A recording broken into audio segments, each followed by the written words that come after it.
You certainly did, and I am very proud of you.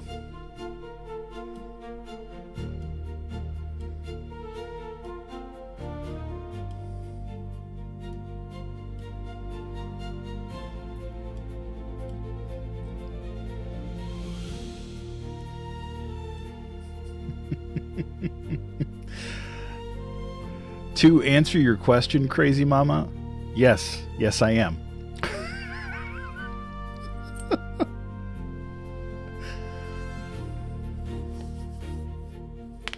Hey, Amy, welcome in.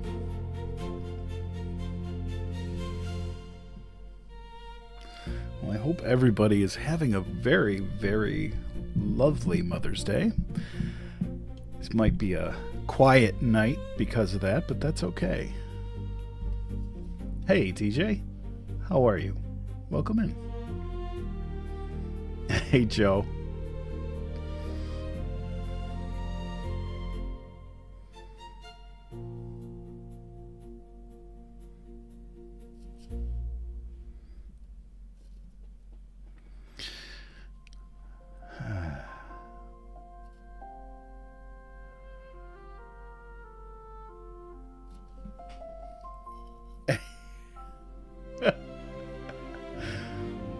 Yes, you are, Lind. You're early. Hey, Emily, how are you? Welcome, welcome. Hey, Yanya, how are you? Happy Mother's Day.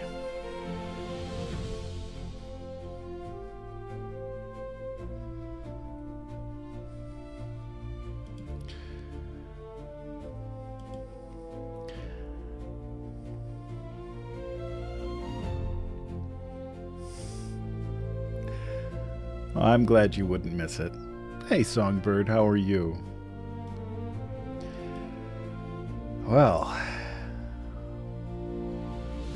give it a couple more minutes here and let people filter in before we get started. I would like to wish a sincere Happy Mother's Day to all of the moms in my community. You guys are a special breed. And especially to my mother, who is, well, I wouldn't be here without her. So, hey, Michelle G., welcome in. Tonight is Charlotte's Web.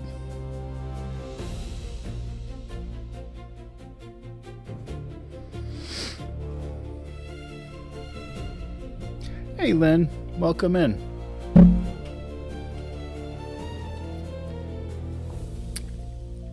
Getting all juiced up, so tonight we're reading one of my all-time favorite children's books.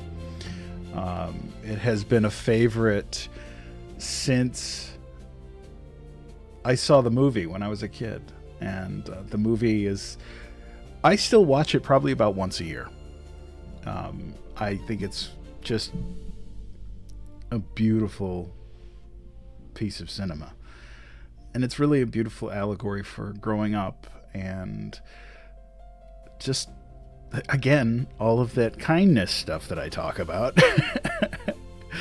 I don't want to hit that nail on the head too hard, but yeah, you know, Fern's relationship with Wilbur and how that changes over time, and I really think that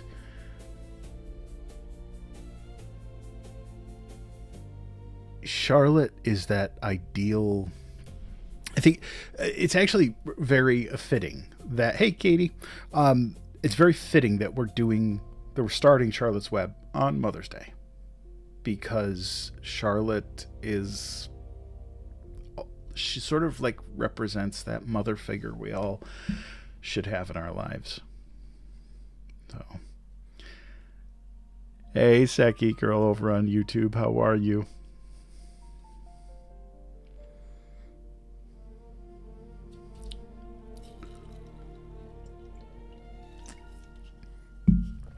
Well, I should probably get started.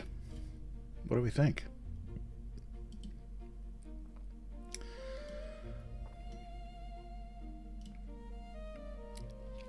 I was just saying how I think it is very appropriate that I'm starting this book on Mother's Day, because Charlotte is that ideal mother figure.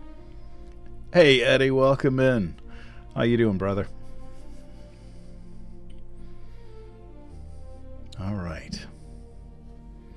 Well, thank you guys ahead of time for all the likes and the shares. You guys are already up to 3,700 likes. Wow. You guys move fast. Hey, Jolene. Hello. Welcome in. Well, turn the music down here. We get started. As I said, this is one of my all-time favorite children's stories. I read it more than once to my kids, and it's if you really want a treat, come back next weekend, because when we conclude this sucker, I will probably be in tears. So if you ever wanted to see a 50-year-old bearded fat man cry, now's your chance. Hey Peggy, welcome in. Is that yeah. When Charlotte dies, part of my soul dies too. A little bit each time. I wish I was kidding. Anyway. Well, good evening, everyone. And welcome back to Storytime with Undead Papa. This is Sunday Night Bedtime Stories. Tonight, we begin a story that has touched, literally, generations. A story about friendship, growing up, and the quiet ways we care for one another. It begins on a small farm with a little girl and a runt pig who is never meant to survive. So wherever you're listening from, dim the lights, sit back and relax, because story time is about to begin. This is Charlotte's Web by E.B. White.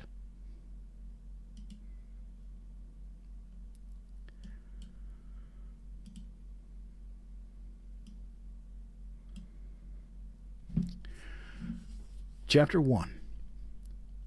Before Breakfast. "Where's Papa going with that axe?" said Fern to her mother as they were setting the table for breakfast. "Out to the hog house," replied Mrs. Arable. "Some pigs were born last night." "I don't see why he needs an axe," continued Fern, who was only 8. "Well," said her mother, "one of the pigs is a runt. It's very small and weak, and it will never amount to anything, so your father has decided to do away with it." "Do away with it?" shrieked Fern. "You mean kill it? Just because it's smaller than the others?" Mrs. Arable put a pitcher of cream on the table. "Don't yell, Fern," she said. "Your father is right. The pig would only probably die anyway." Fern pushed a chair out of the way and ran outdoors. The grass was wet and the earth smelled of springtime. Fern's sneakers were sopping by the time she caught up with her father. "Please don't kill it," she sobbed. "It's unfair." Mr. Arable stopped walking. "Fern," he said gently, "you will have to learn to control yourself." "Control myself?" yelled Fern. "This is a matter of life and death, and you talk about controlling myself?" Tears ran down her cheeks, and she took hold of the axe and tried to pull it out of her father's hand. "Fern," said Mr. Arable, "I know more about raising a litter of pigs than you do, and a weakling makes trouble. Now run along." "But it's unfair," cried Fern. "The pig couldn't help being born small, could it? If I had been very small at birth, would you have killed me?" Mr. Arable smiled. "Certainly not," he said, looking down at his daughter with love. "But this is different. A little girl is one thing. A little runty pig is another." "I see no difference," replied Fern, still hanging on to the axe. "This is the most terrible case of injustice I ever heard of." A queer look came over John Arable's face. He seemed almost ready to cry himself. "All right," he said. "You go back to the house, and I will bring the runt when I come in. I'll let you start it on a bottle like a baby. Then you'll see what trouble a pig can be." When Mr. Arable returned to the house a half an hour later, he carried a carton under his arm. Fern was upstairs changing her sneakers. The kitchen table was set for breakfast, and the room smelled of coffee, bacon, damp plaster, and wood smoke from the stove. "Put it on her chair," said Mrs. Arable. Mr. Arable set the carton down on Fern's place. Then he walked to the sink and washed his hands and dried them on the roller towel. Fern came slowly down the stairs. Her eyes were red from crying. As she approached her chair, the carton wobbled, and there was a scratching noise. Fern looked at her father.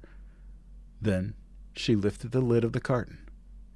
There, inside, looking up at her, was the newborn pig. It was a white one.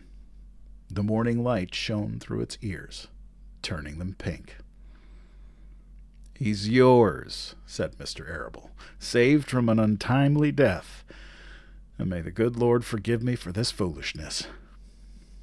Fern couldn't take her eyes off the tiny pig. "Oh," she whispered, "oh, look at him. He's absolutely perfect." She closed the carton carefully. First she kissed her father, then she kissed her mother.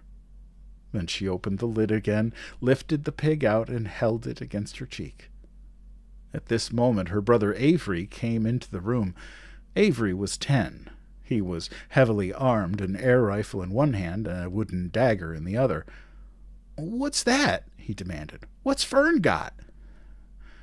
"She's got a guest for breakfast," said Mrs. Arable. "Wash your hands and face, Avery." "Let's see it," said Avery, setting his gun down. "You call that miserable thing a pig? That's a fine specimen of a pig. It's no bigger than a white rat." "Wash up and eat your breakfast, Avery," said his mother. "The school bus will be along in half an hour." "Can I have a pig too, Pop?" asked Avery. "No, I only distribute pigs to early risers," said Mr. Arable. "Fern was up at daylight trying to rid the world of injustice. As a result, she now has a pig. A small one, to be sure, but nevertheless a pig. It just shows what can happen if a person gets out of bed promptly. Let's eat." But Fern couldn't eat until her pig had had a drink of milk. Mrs. Arable found a baby's nursing bottle and a rubber nipple. She poured warm milk into the bottle, fitted the nipple over the top, and handed it to Fern. "Give him his breakfast," she said. A minute later, Fern was seated on the floor in the corner of the kitchen with her infant between her knees, teaching it to suck from the bottle. The pig, although tiny, had a good appetite and caught on quickly. The school bus honked from the road. "Run!" commanded Mrs. Arable, taking the pig from Fern and slipping a doughnut into her hand. Avery grabbed his gun and another doughnut. The children ran out to the road and climbed into the bus. Fern took no notice of the others in the bus. She just sat and stared out of the window, thinking what a blissful world it was, and how lucky she was to have entire charge of a pig. By the time the bus reached school, Fern had named her pet, selecting the most beautiful name she could think of. "Its name is Wilbur," she whispered to herself. She was still thinking about the pig when the teacher said, "Fern, what is the capital of Pennsylvania?" "Wilbur," replied Fern dreamily. The pupils giggled. Fern blushed.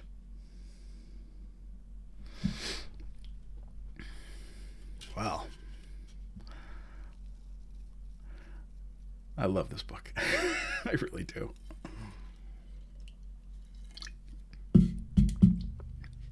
Thank you all for being in here tonight, especially on a holiday.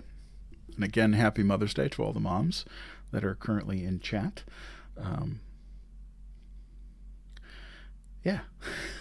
Went and saw my mom earlier tonight, and it was good. It was good to see her.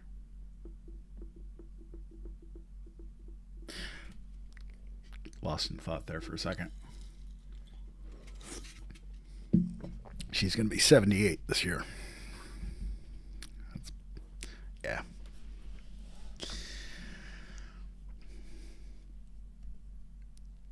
Chapter 2. I'll adjust this here. Kind of feel like I'm leaning. All right.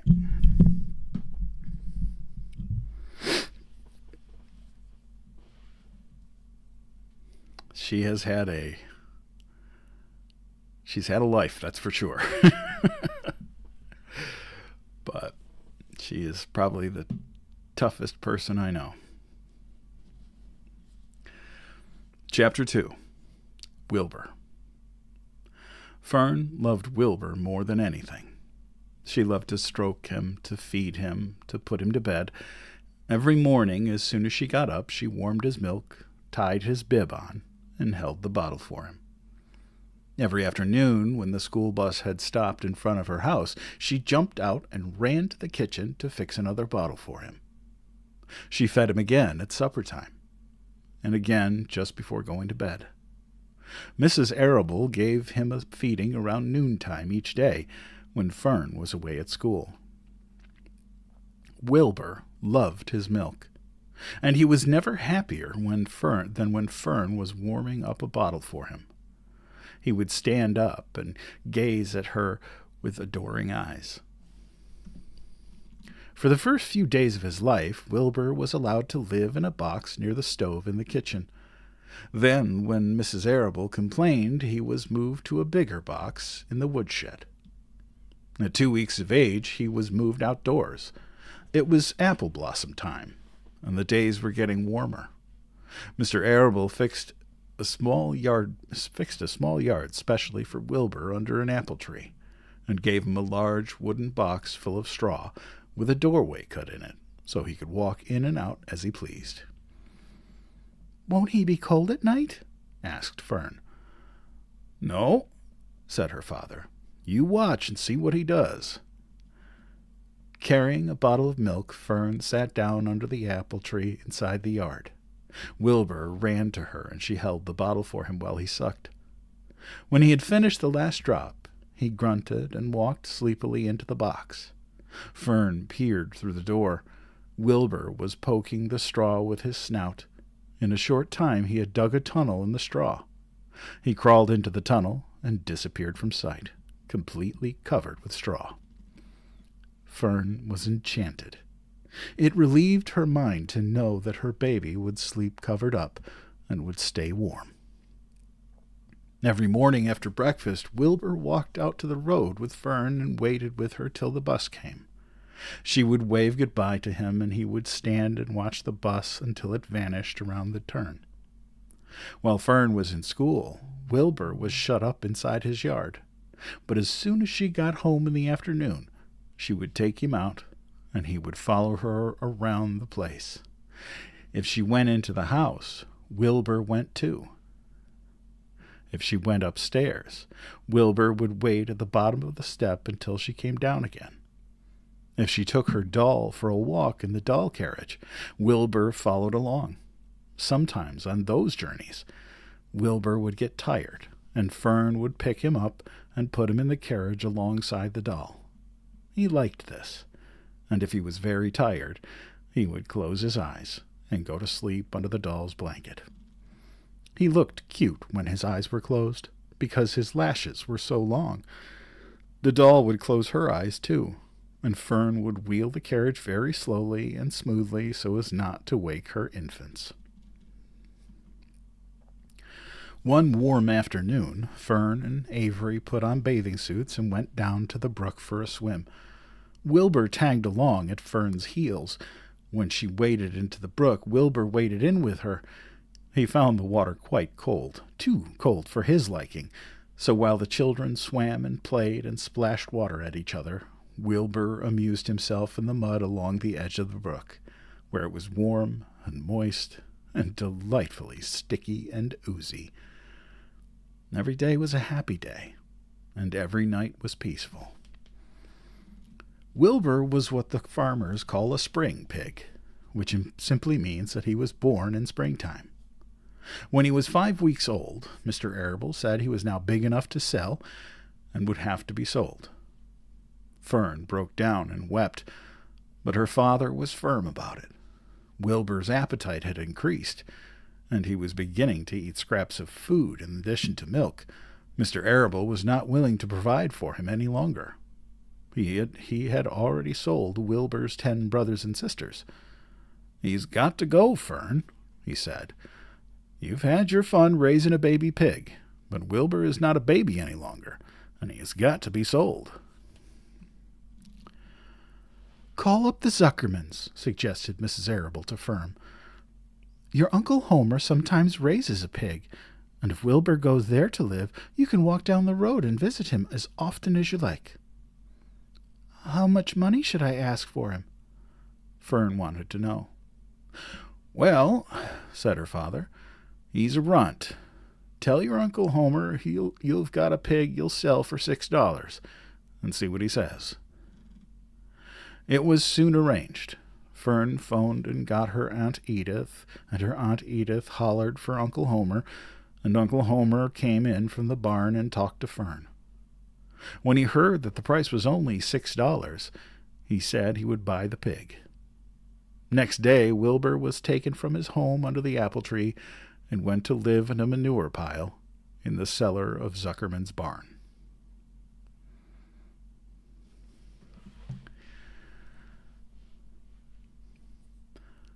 Chapter 3. Escape. The barn was very large. It was very old. It smelled of hay, and it smelled of manure. It smelled of the perspiration of tired horses, and the wonderful sweet breath of patient cows. It often had a sort of peaceful smell, as though nothing bad could happen ever again in the world. It smelled of grain, and of harness dressing, and of axle grease, and of rubber boots, and of new rope. And whenever the cat was given a fresh fish head to eat, the barn would smell of fish. But mostly it smelled of hay, for there was always hay in the great loft up overhead, and there was always hay being pitched down to the cows and the horses and the sheep.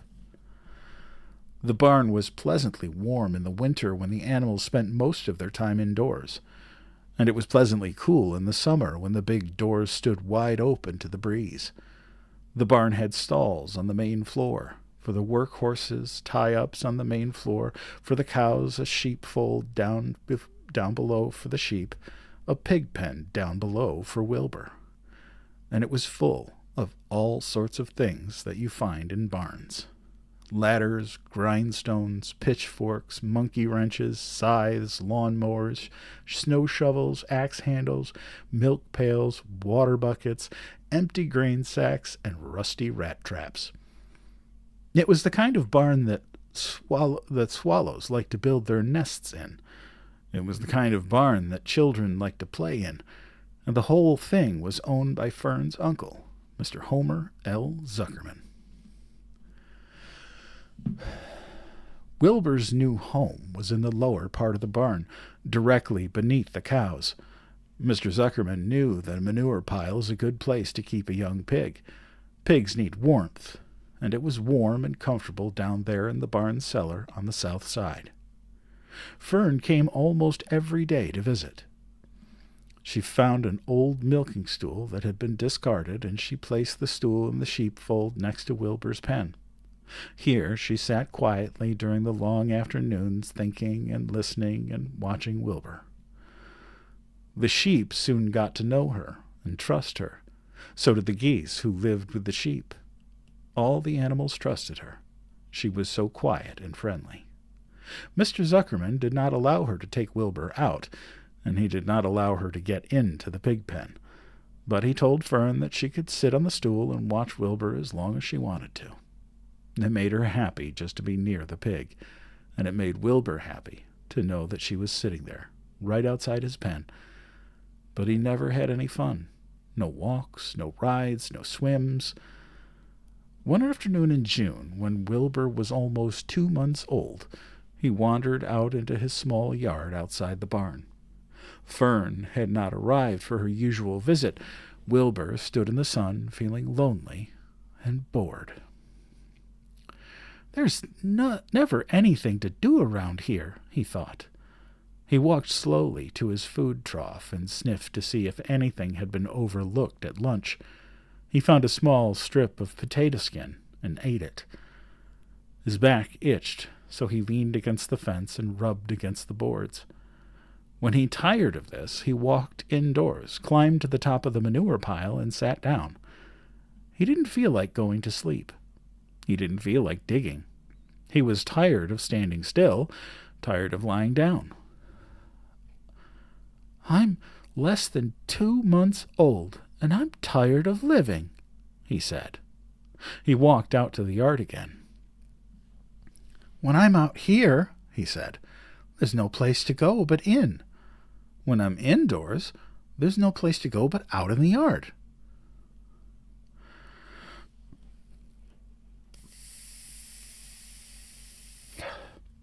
"That's where you're wrong, my friend, said a voice.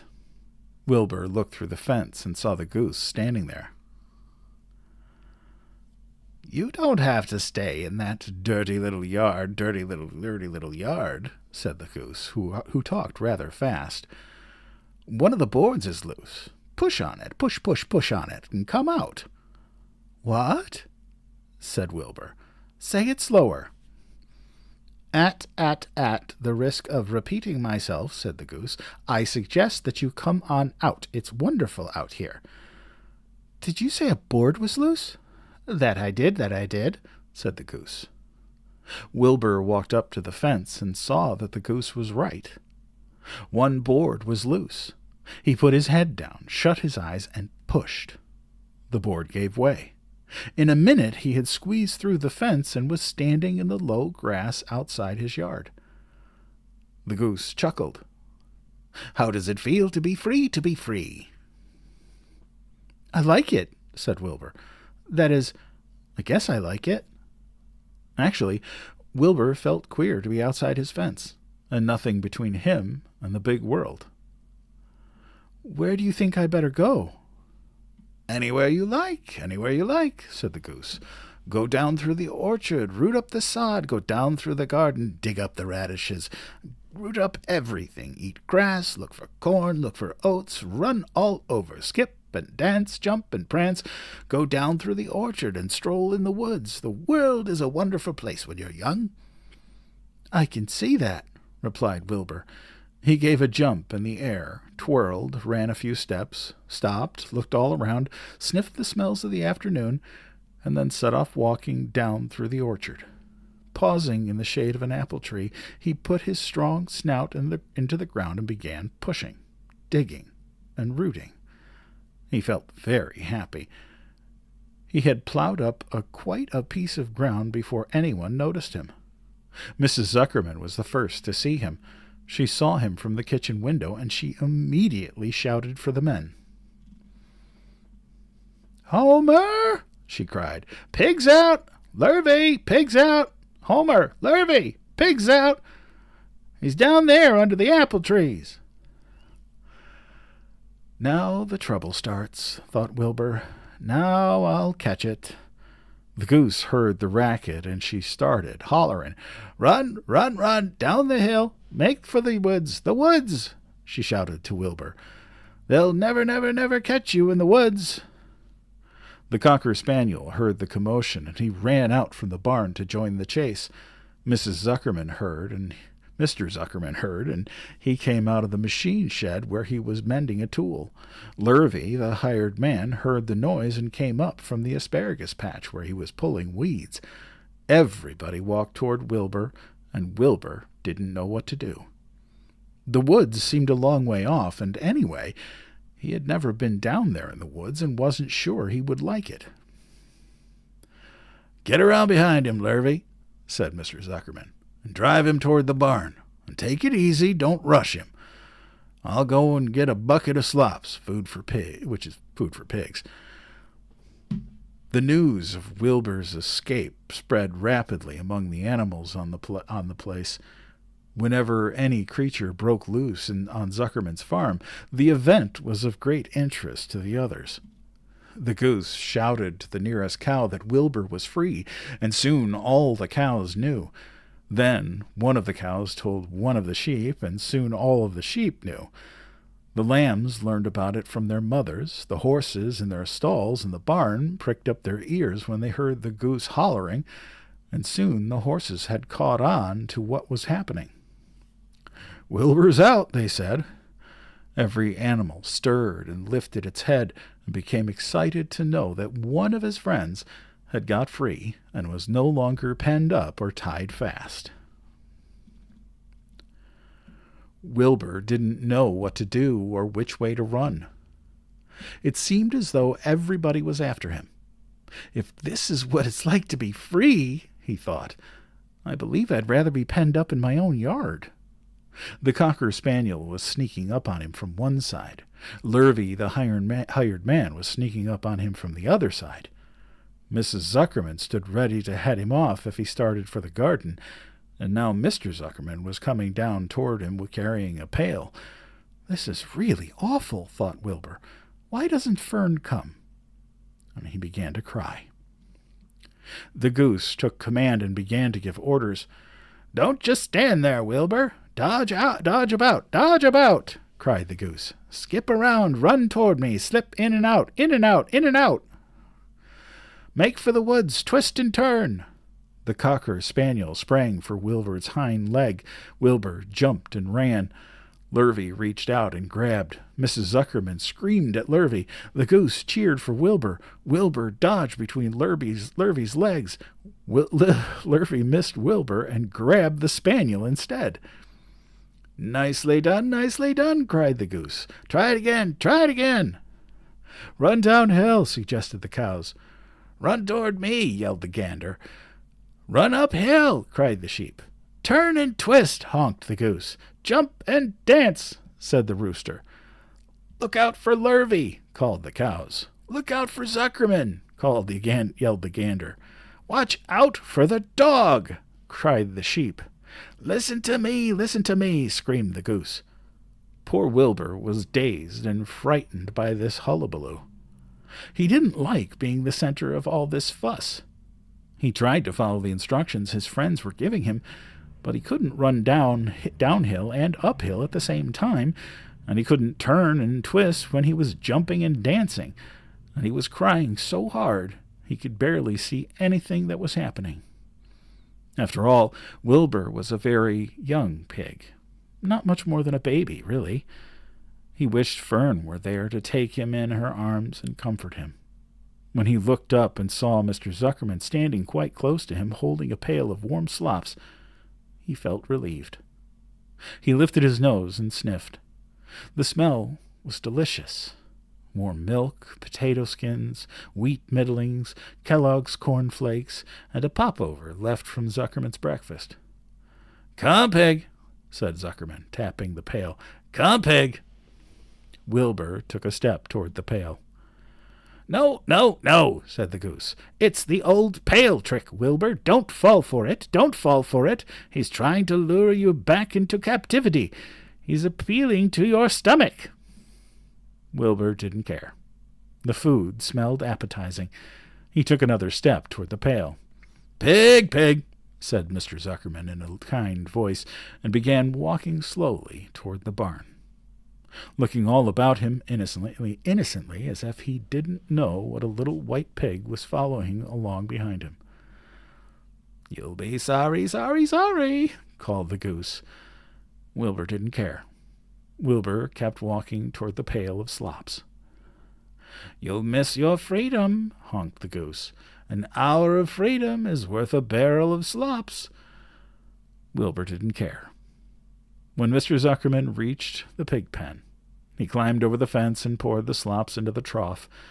Then he pulled the loose board away from the fence so that there was a wide hole for Wilbur to walk through. Reconsider, cried the goose. Wilbur paid no attention. He stepped through the fence into his yard. He walked to the trough and took a long drink of slops. sucking in the milk hungrily and chewing the popover. It was good to be home again. While Wilbur ate, Lurvy fetched a hammer and some 8-penny nails and nailed the board in place. Then he and Mr. Zuckerman leaned lazily on the fence, and Mr. Zuckerman scratched Wilbur's back with a stick. "He's quite a pig," said Lurvy. "Yes, he'll make a good pig," said Mr. Zuckerman. Wilbur heard the words of praise. He felt the warm milk inside his stomach. He felt the pleasant rubbing of the stick along his itchy back. He felt peaceful and happy and sleepy. This had been a tiring afternoon. It was still only about 4 o'clock, but Wilbur was ready for bed. "I'm really too young to go out into the world alone," he thought as he lay down. Oh, you guys are at 56,000 likes already. Holy crap. Well, that's awesome. Thank you. And there are 210 of you listening. That's beautiful. Hello to everybody. Again, happy Mother's Day to all the mothers who are watching right now. Sarah, you are just in time.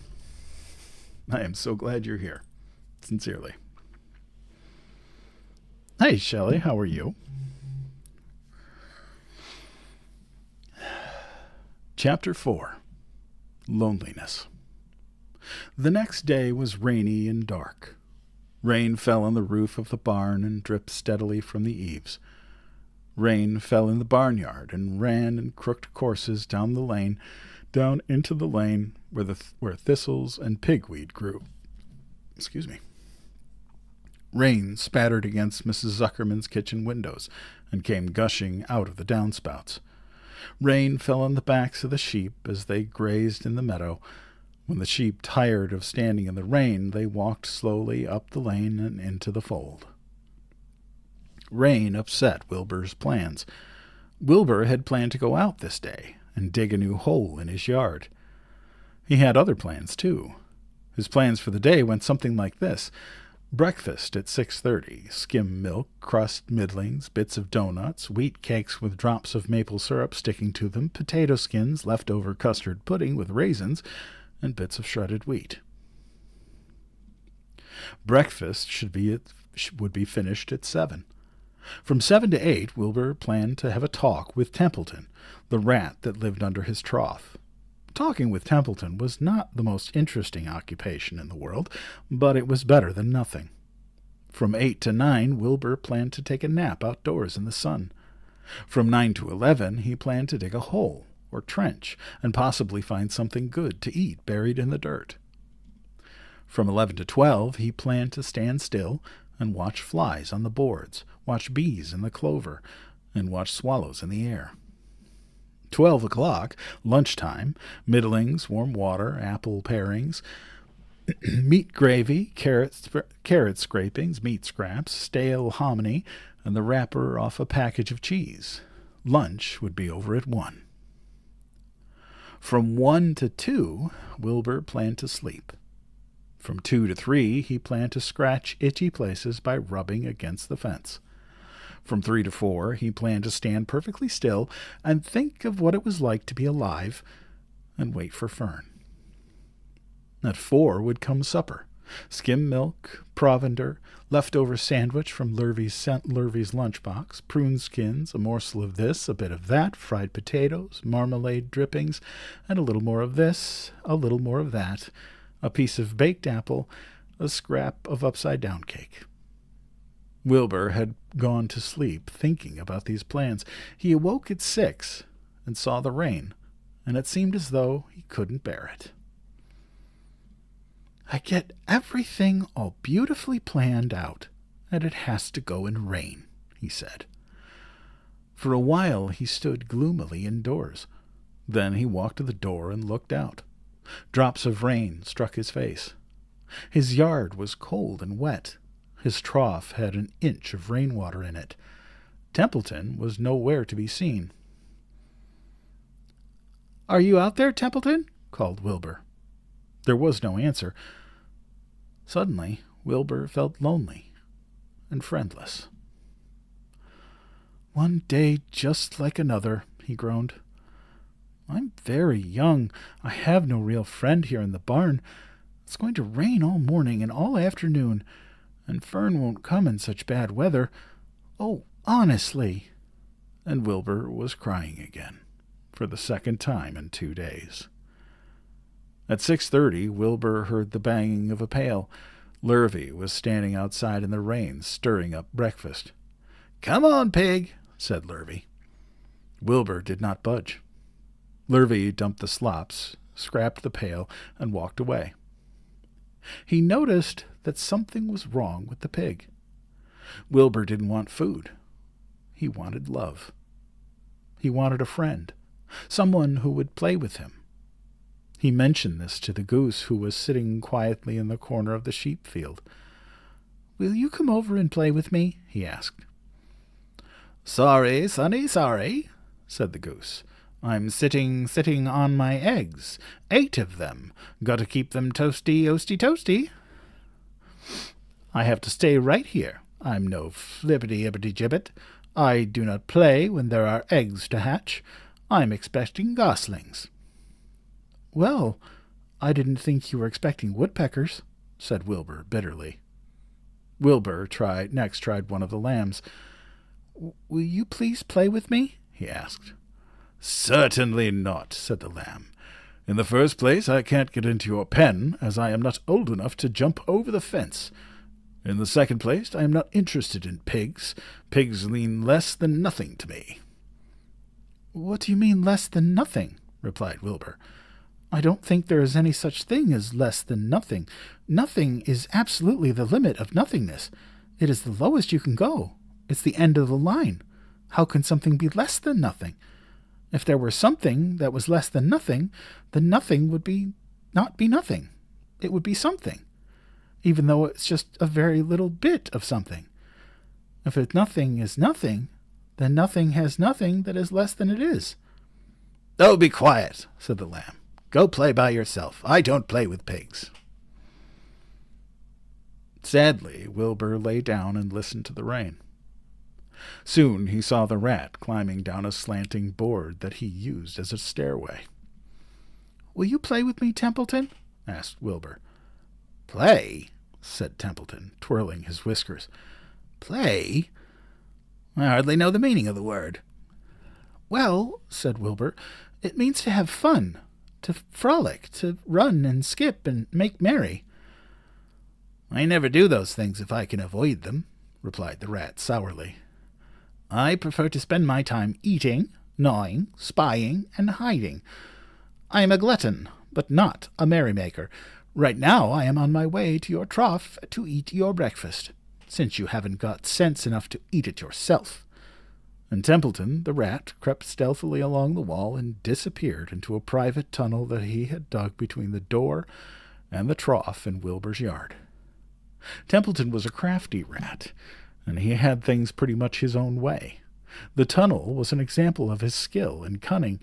The tunnel enabled him to get from the barn to his hiding place under the pig trough without coming out into the open.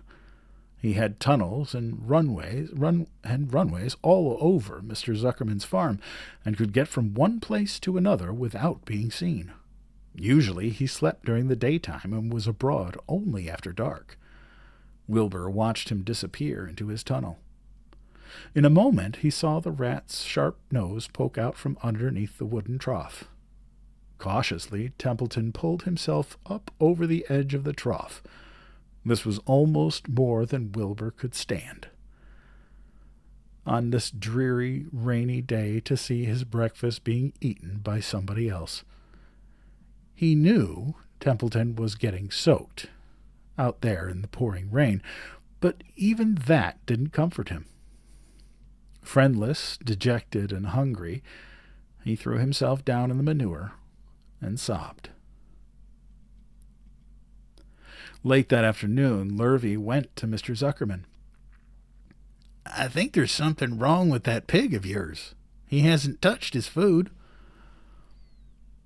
"Give him 2 spoonfuls of sulphur and a little molasses," said Mr. Zuckerman.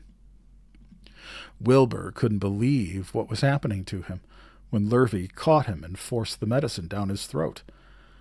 This was certainly the worst day of his life. He didn't know whether he could endure the awful loneliness any more. Darkness settled over everything. Soon there were only shadows and the noises of the sheep chewing their cuds, and occasionally the rattle of a cow chain up overhead. You can imagine Wilbur's surprise when out of the darkness came a small voice he had never heard before. It sounded rather thin, but pleasant. "Do you want a friend, Wilbur?" it said. "I'll be a friend to you. I've watched you all day, and I like you." "But I can't see you," said Wilbur, jumping to his feet. "Where are you? And who are you?" "I'm right up here," said the voice. "Go to sleep. You'll see me in the morning."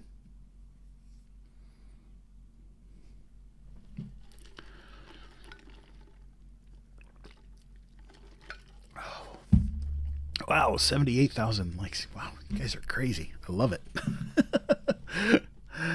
Oh, boy. So are we enjoying the story so far? I hope so.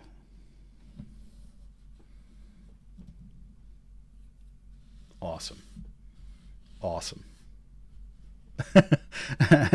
Wow, this whole rush of comments. Dude, you guys are great. I'm glad you're enjoying it. I'm really glad you're enjoying it because, like I said at the beginning, it is one of my all-time favorites. All right. Chapter 5. Kelly, we are just doing, we're just up to chapter 5. Wilbur is about to meet Charlotte for the first time.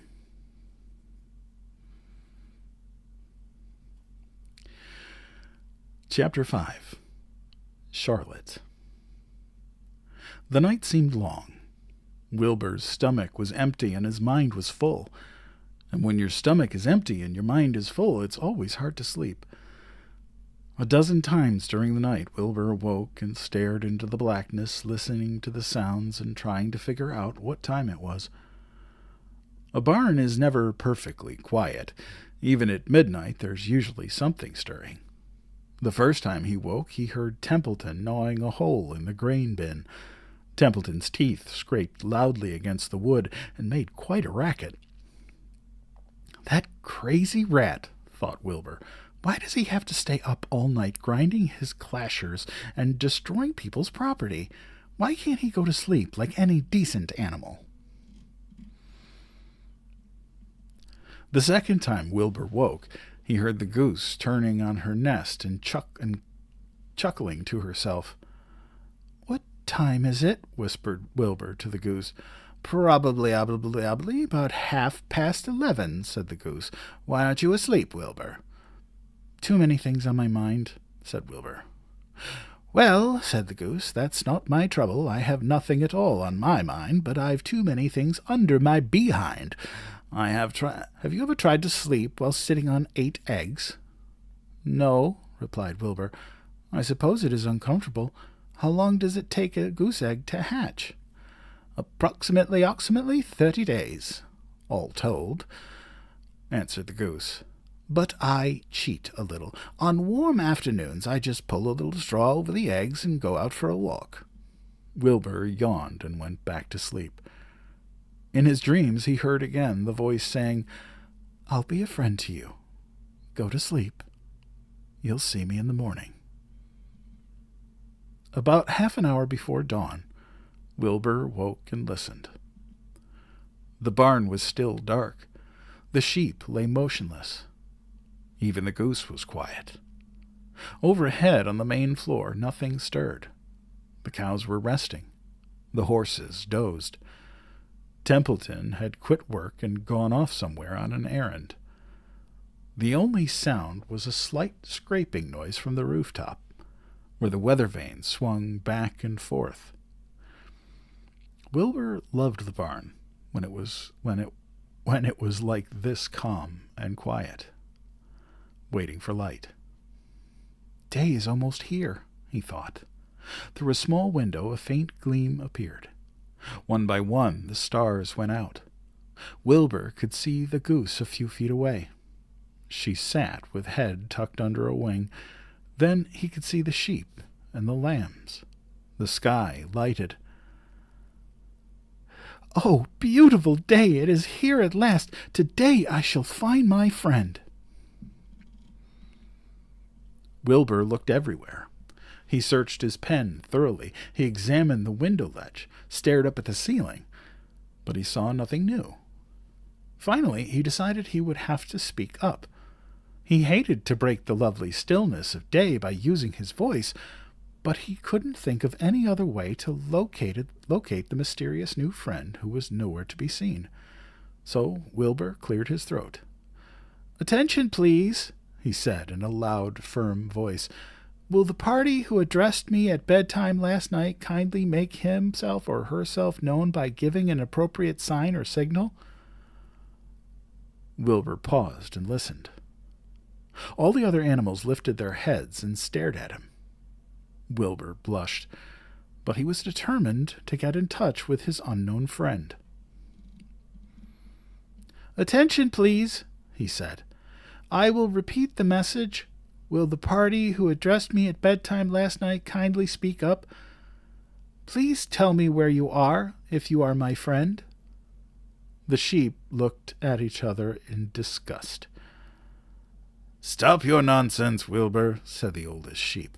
"If you have a new friend here, you are probably disturbing his rest, and the quickest way to spoil a friendship is to wake somebody up in the morning before he is ready. How can you be sure your friend is an early riser?" "I beg everyone's pardon," whispered Wilbur. "I didn't mean to be objectionable." He laid down meekly in the manure, facing the door. He did not know it, but his friend was very near, and the old sheep was right. The friend was still asleep.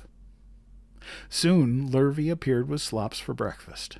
Wilbur rushed out, ate everything in a hurry, and licked the trough. The sheep moved off down the lane. The gander waddled along behind them, pulling grass, and then, just as Wilbur was settling down for his morning nap, he heard again the thin voice that had addressed him the night before. "Salutations," said the voice. Wilbur jumped to his feet. "What?" he cried. "Salutations," repeated the voice. "What are they, and where are you?" screamed Wilbur. Please tell me where you are, and what are salutations?" "Salutations are greetings," said the voice. "When I say salutations, it's just my fancy way of saying hello or good morning. Actually, it's a silly expression, and I am surprised that I used it at all. As for my whereabouts, that's easy. Look up here in the corner of the doorway. Here I am. Look, I'm waving." At last Wilbur saw the creature that had spoken to him in such a kindly way. Stretched across the upper part of the doorway was a big spider web. Jumped ahead a page. Here we go. Oh, you gotta be kidding me. Hold, please.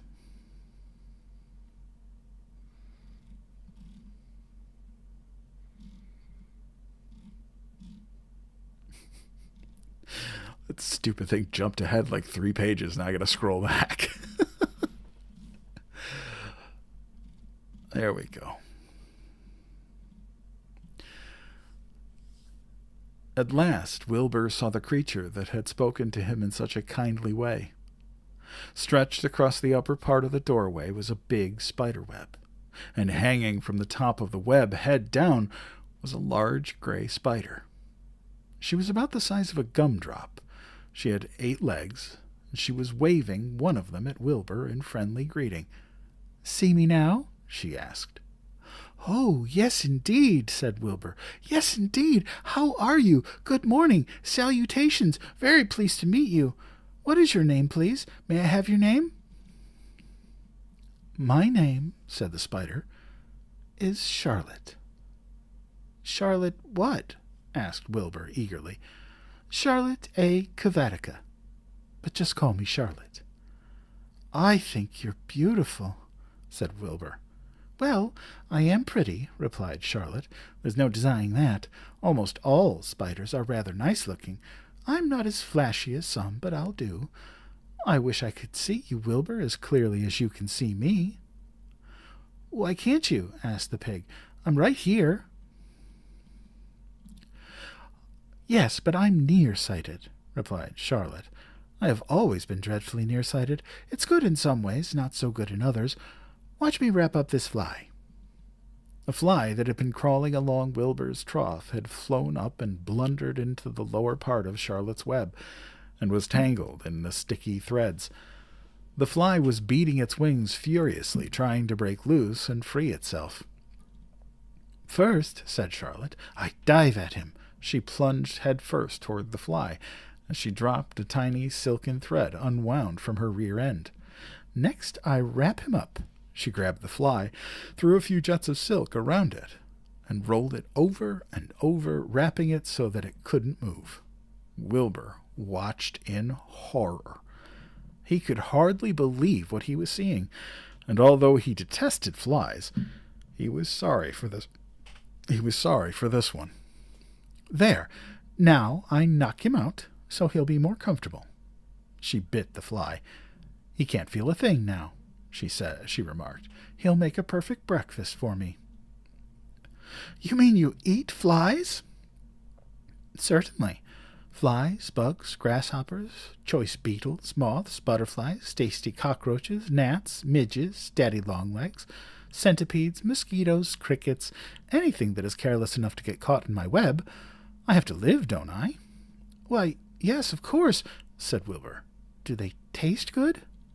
"Delicious, of course. I don't really eat them. I drink them. Drink their blood. I love blood," said Charlotte, and her pleasant, thin voice grew even thinner and more pleasant. "Don't say that," groaned Wilbur. "Please don't say things like that." "Why not? It's true, and I have to say what is true. I'm not entirely happy about my diet of flies and bugs, but it's the way I'm made. A spider has to pick up a living somehow or other, and I happen to be a trapper. I just naturally build a web and trap flies and other insects. My mother was a trapper before me. Her mother was a trapper before her. All our family have been trappers. Way back for thousands and thousands of years, we spiders have been laying for flies and bugs." "What a miserable inheritance," said Wilbur gloomily. He was sad because his new friend was so bloodthirsty. "Yes, it is," agreed Charlotte, "but I can't help it. I don't know how the first spider in the early days of the world happened to think up this fancy idea of spinning a web, but she did, and it was clever of her, too. And since then, all of us spiders have to work the same trick. It's not a bad pitch on the whole." "It's cruel," replied Wilbur, who did not intend to be argued out of his position. "Well, you can't talk," said Charlotte. "You have your meals brought to you in a pail. Nobody feeds me. I have to get in my own living and live by my wits. I have to be sharp and clever, lest I go hungry. I have to think things out, catch what I can, take what comes, and it just so happens, my friend, that what comes is flies and insects and bugs. And furthermore," said Charlotte, shaking one of her legs, "do you realize that if I didn't catch bugs and eat them, bugs would increase and multiply and get so numerous that they would destroy the earth, wipe out everything?" "Really?" said Wilbur. "I wouldn't want that to happen. Perhaps your web is a good thing after all." The goose had been listening to this conversation and chuckling to herself. "There is a lot of things Wilbur doesn't know about life," she thought. "He really is a very innocent little pig. He doesn't even know what's going to happen to him around Christmas time. He has no idea that Mr. Zuckerman and Lurvy are plotting to kill him." And the goose raised herself a bit and poked her eggs a little further under her so they would receive the full heat from her warm body and soft feathers. Charlotte stood quietly over the fly, preparing to eat it. Wilbur lay down and closed his eyes. He was tired from his wakeful night, and from the excitement of meeting someone for the first time.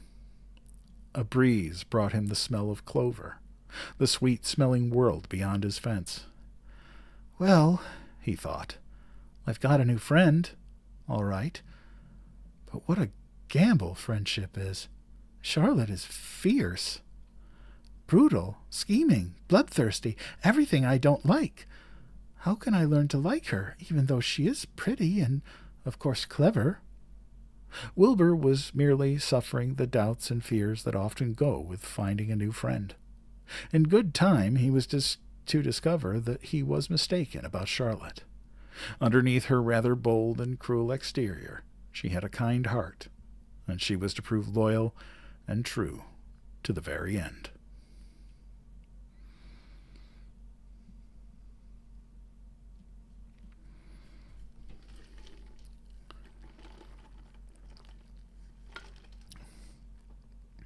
And now we're on chapter 7.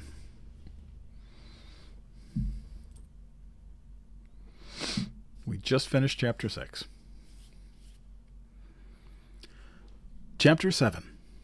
Summer Days.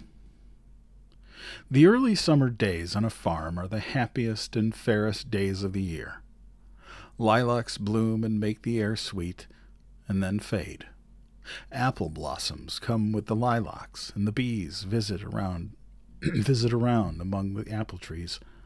The days grow warm and soft. School ends, and children have time to play and to fish for trouts in the brook. Avery often brought a trout home in his pocket, warm and stiff and ready to be fried for supper. Now that school was over, Fern visited the barn almost every day to sit quietly on her stool. The animals treated her as an equal. The sheep lay calmly at her feet. Around the 1st of July, the workhorses were hitched to the mowing machine, and Mr. Zuckerman climbed into the seat and drove into the field. All morning you could hear the rattle of the machine as it went round and round, while the tall grass fell down behind the cutter bar in long green swaths. Next day, if there was no thunder shower, all hands would help rake and pitch and load, and the hay would be hauled to the barn in the high hay wagon, with Fern and Avery riding at the top of the load. Then the hay would be hoisted, sweet and warm, into the big loft, until the whole barn seemed like a wonderful bed of timothy and clover. It was fine to jump in, and perfect to hide in, and sometimes Avery would find a little grass snake in the hay, and would add it to the other things in his pocket.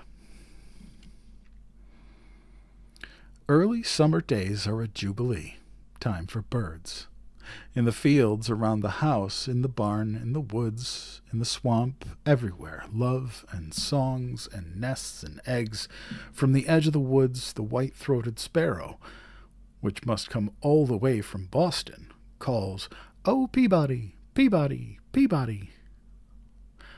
On an apple bough, the phoebe teeters and wags. The phoebe teeters and wags its tail and says, "Phoebe, Phoebe." The song sparrow, who knows how brief and lovely life is, says, "Sweet, sweet, sweet interlude, sweet, sweet, sweet interlude." If you enter the barn, the swallows swoop down from their nests and scold, "Chickie, chickie," they say. In early summer, there are plenty of things for a child to eat and drink and suck and chew. Dandelion stems are full of milk, clover heads are loaded with nectar, the frigid air is full of ice-cold drinks. Everywhere you look is life, even the little ball of spit on the weed stalk. If you poke it apart, it has a green worm inside it. And on the underside of the leaf of the potato vine are the bright orange eggs of the potato bug. It was on a day in early summer that the goose eggs hatched. This was an important event in the barn cellar. Fern was there, sitting on her stool when it happened. Except for the goose herself, Charlotte was the first to know that the goslings had at last arrived. The goose knew a day in advance that they were coming. She could hear their weak voices calling from inside the egg. She knew that they were in a desperately cramped position inside the shell and were most anxious to break through and get out. So she sat quite still and talked less than usual. When the first gosling poked its gray-green head through the goose's feathers and looked around, Charlotte spied it and made the announcement. "I am sure," she said, "that every one of us here will be gratified to learn that after 4 weeks of unremitting effort and patience on the part of our friend the goose, she now has something to show for it. The goslings have arrived. May I offer my sincere congratulations." "Thank you, thank you, thank you," said the goose, nodding and bowing shamelessly. "Thank you," said the gander. "Congratulations!" shouted Wilbur. "How many goslings are there?" "I can only see 1. "There are 7, said the goose. "Fine," said Charlotte. 7 is a lucky number." "Luck had nothing to do with this," said the goose. "It was good management and hard work." At this point Templeton showed his nose from his hiding-place under Wilbur's trough. He glanced at Fern, then crept cautiously toward the goose. Keeping close to the wall, everyone watched him, for he was not well liked, not trusted. "Look," he began in his sharp voice, "you say you have 7 goslings. There were 8 eggs. What happened to the other egg? Didn't hatch?" "It's a dud, I guess," said the goose. "What are you going to do with it?" continued Templeton, his little round beady eyes fixed on the goose. "You can have it," replied the goose. "Roll it away and add it to that nasty collection of yours." Templeton had a bad habit of picking up unusual objects around the farm and storing them in his home. He saved everything. "Certainly, certainly, said the gander. "You may have the egg, but I'll tell you one thing, Templeton. If I ever catch you poking your ugly nose around our goslings, I'll give you the worst pounding a rat ever took." And the gander opened his strong wings and beat the air with them to show his power. He was strong and brave, but the truth is, both the goose and the gander were worried about Templeton. And with good reason. The rat had no morals, no conscience, no scruples, no consideration, no decency, no milk of rodent kindness, no compunctions, no higher feeling, no friendliness, no anything. He would kill a gosling if he could get away with it. The goose knew that. Everybody knew it. With her broad bill, the goose pushed the unhatched egg out of the nest, and the entire company watched in disgust while the rat rolled it away. Even Wilbur, who could eat almost anything, was appalled. "Imagine wanting a junky old rotten egg," he muttered. "A rat is a rat," said Charlotte. She laughed, a tinkling little laugh. "But, my friends, if that ancient egg ever breaks, this barn will be untenable." "What's that mean?" "It means nobody will be able to live here on account of the smell. A rotten egg is a regular stink bomb." "I won't break it," snarled Templeton. "I know what I'm doing. I handle stuff like this all the time." He disappeared into his tunnel, pushing the goose egg in front of him. He pushed and nudged till he succeeded in rolling it to his lair under the trough. That afternoon, when the wind had died down and the barnyard was quiet and warm, the gray goose led her 7 goslings off the nest and out into the world. Mr. Zuckerman spied them when he came with Wilbur's supper. "Well, hello there," he said, smiling all over. "Let's see. 1, 2, 3, 4, 5, 6, 7. 7 baby geese. Now, isn't that lovely?"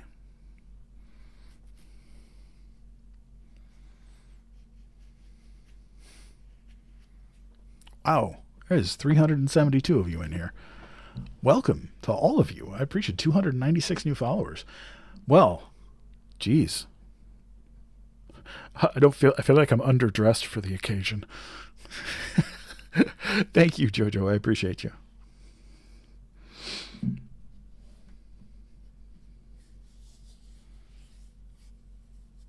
Thank you, guys. I appreciate you. Better dressed than most spiders. Oh, jeez. Well. Oh, it's 10:10. All right.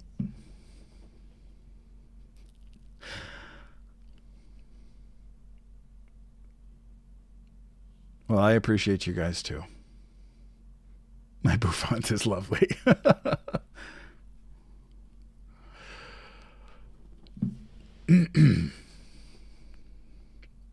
No, just Sundays, Wednesdays, and Fridays. Sundays is Sunday night bedtime stories. Winnie the Pooh is on my list. And then Wednesdays and Fridays are more for, we do a lot of like old pulp science fiction and horror stuff.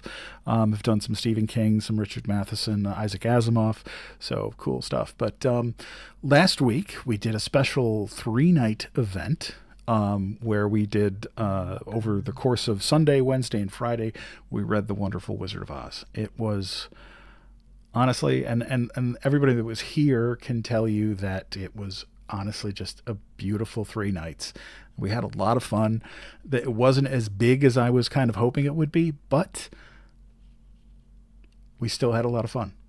And it was very enjoyable, and I loved every minute of it. So, yeah, slumber party. But yeah, I've got lists. I will never run out of things to read. Believe me. Sunday nights we've done The Tale of Despero, Charlie and the Chocolate Factory, The Phantom Toll Booth, A Bear Called Paddington, Wrinkle in Time, Wind in the Willows. Yeah, so a whole bunch of stuff. So anyway, I am going to continue to read. Well, we'll see how far I get, Crazy Mama. I'm glad you found me too. And honestly, if you are new here this evening, I think you will find this community to be a great bunch of people. We all get along and love each other, and it's just a room filled with kindness. I am actually a professional voice actor and audiobook narrator. So, and I keep forgetting to put my website on my profile, but I will eventually when I get time. So, yes, you are the lovable. Well, I am glad I found you. You found me as well, really. So, well, I'm going to keep reading here, if you guys don't mind. Wow, we hit 400 people. Holy goodness. Chapter 7. Bad News. Wilbur liked Charlotte better and better each day. Her campaign against insects seemed sensible and useful. Hardly anybody around the farm had a good word to say for a fly. Flies spent their time pestering others. The cows hated them. The horses detested them. The sheep loathed them. And Mr. and Mrs. Zuckerman were always complaining about them and putting up screens. Wilbur admired the way Charlotte managed. He was particularly glad that she always put her victim to sleep before eating it. "It's real thoughtful of you to do that, Charlotte," he said. "Yes," she replied in her sweet, musical voice. "I always give them an anesthetic so they won't feel pain. It's a little service I throw in." As the days went by, Wilbur grew and grew. He ate 3 big meals a day. He spent long hours lying on his side half asleep, dreaming pleasant dreams. He enjoyed good health, and he gained a lot of weight. One afternoon, when Fern was sitting on her stool, the oldest sheep walked into the barn and stopped to pay a call on Wilbur. "Hello," she said. "Seems to me you're putting on weight." "Yes, I guess I am," replied Wilbur. "At my age, it's a good idea to keep gaining." "Just the same, I don't envy you," said the old sheep. "You know why they're fattening you up, don't you?" "No," said Wilbur. Well, I don't like to spread bad news, said the sheep, but they're fattening you up because they're going to kill you. That's why. They're going to what? Screamed Wilbur. Fern grew rigid on her stool. Kill you. Turn you into smoked bacon and ham, continued the old sheep. Almost all young pigs get murdered by the farmer as soon as the real cold weather sets in. There's a regular conspiracy around here to kill you at Christmas time. Everybody is in on the plot. Lurvy, Zuckerman, even John Arable. Mr. Arable? Sobbed Wilbur. Fern's father? Certainly. When a pig is to be butchered, everybody helps. I'm an old sheep, and I see the same thing. Same old business, year after year. Arable arrives with his .22, shoots the... Stop! Screamed Wilbur. I don't want to die. Save me! Somebody save me! Fern was just about to jump up when a voice was heard. Be quiet, Wilbur, said Charlotte, who had been listening to this awful conversation. I can't be quiet, screamed Wilbur, racing up and down. I don't want to be killed. I don't want to die. Is it true what the old sheep says, Charlotte? Is it true they are going to kill me when the weather comes? Well, said the spider, plucking thoughtfully at her web, the old sheep has been around this barn a long time. She has seen many a spring pig come and go. If she says they plan to kill you...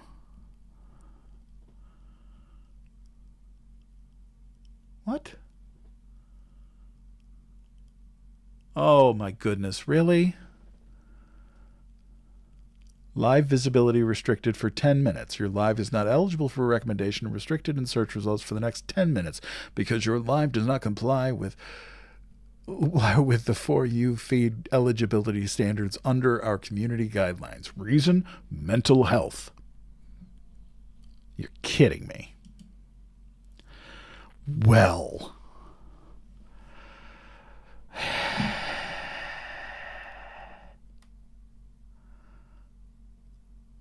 Well, I'm just going to keep reading, and they can... whatever.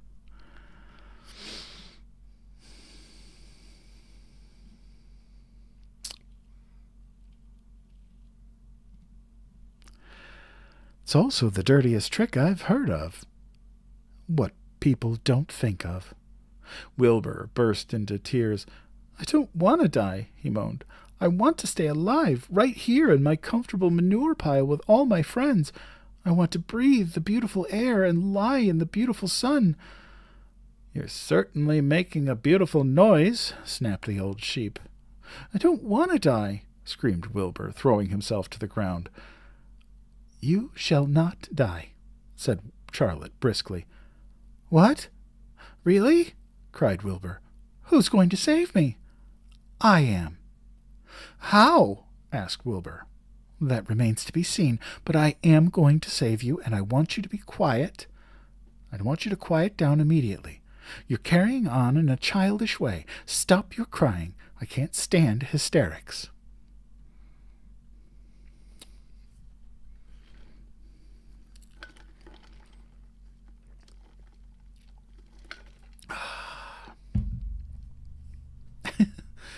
Well, yeah. I mean, it's all right. It happens. I can't really, there's nothing I can do about it. But it is what it is. I'm just going to keep reading. It's him freaking out, saying he doesn't want to be, let's use the word unalived, because that's somehow better. Oy.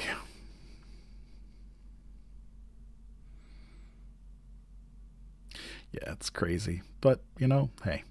You know what? I try to bring a couple of hours of calm and reason. So, maybe TikTok doesn't like calm and reason.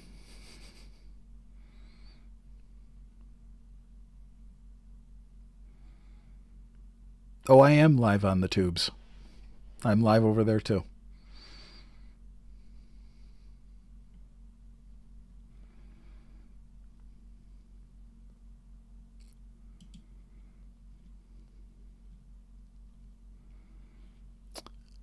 Sharon, TikTok is being a butt.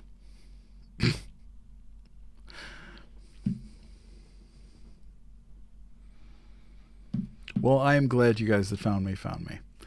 Yes, same name on the tubes. Undead Papa. I'm pretty much Undead Papa where everyone is. Yes, we love the TikTok shop.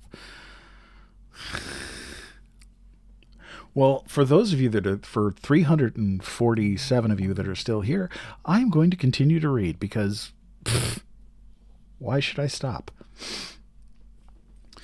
Chapter 8, A Talk at Home.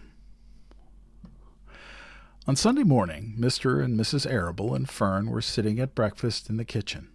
Avery had finished and was upstairs looking for his slingshot. "Did you know that Uncle Homer's goslings had hatched?" asked Fern. "How many?" asked Mr. Arable. "7," replied Fern.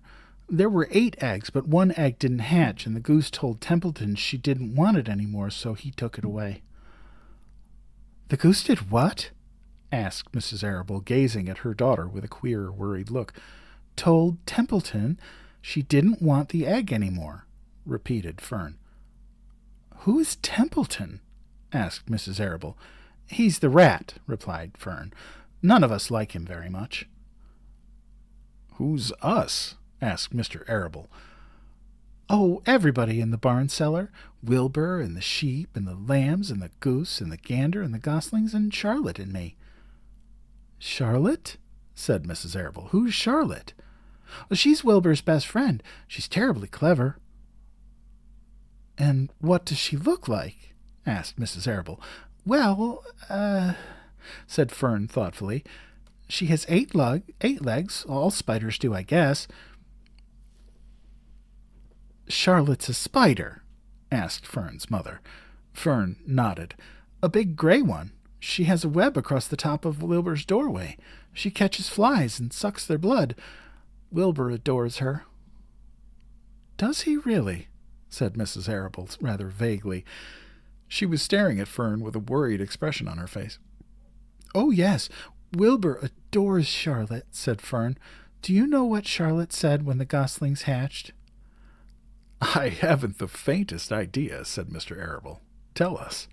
"Well, when the first gosling stuck its little head out from under the goose, I was sitting on my stool in the corner and Charlotte was on her web. She made a speech. She said, 'I am sure that every one of us here in the barn cellar will be gratified to learn that after 4 weeks of unremitting effort and patience on the part of the goose, she now has something to show for it.' Don't you think that was a pleasant thing for her to say?" "Yes, I do," said Mrs. Arable. "And now, Fern, it's time to get ready for Sunday school. And tell Avery to get ready, and this afternoon you can tell me more about what goes on at Uncle Homer's barn. Aren't you spending quite a lot of time over there? You go there almost every afternoon, don't you?" "I like it there," replied Fern. She wiped her mouth and ran upstairs. After she had left the room, Mrs. Arable spoke in a low voice to her husband. "I worry about Fern," she said. "Did you hear the way she rambled on about the animals pretending they talked?" Mr. Arable chuckled. "Well, maybe they do talk," he said. "I've sometimes wondered. At any rate, don't worry about Fern. She's just got a lively imagination. Kids think they hear all sorts of things." "Just the same, I do worry about her," replied Mrs. Arable. "I think I shall ask Dr. Dorian about her the next time I see him. He loves Fern almost as much as we do, and I want him to know how queerly she is acting about that pig and everything. I don't think it's normal. You know perfectly well animals don't talk." Mr. Arable grinned. "Maybe our ears just aren't as sharp as Fern's," he said.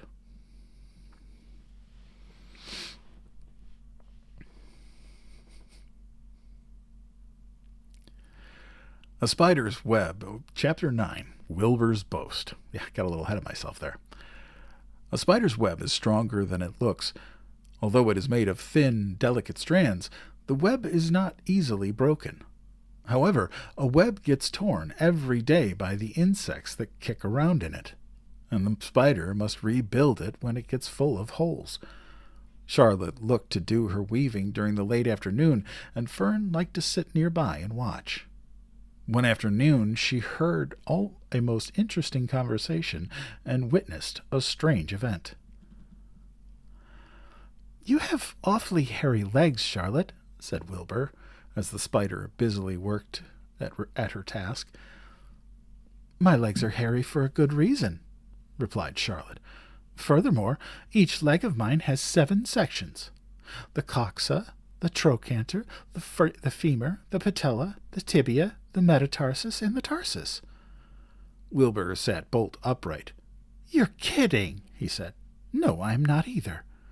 "Say those names again. I didn't catch them the first time." "Coxa, trochanter, femur, patella, tibia, metatarsus, and tarsus." "Goodness," said Wilbur, looking down at his own chubby legs. "I don't think my legs have 7 sections."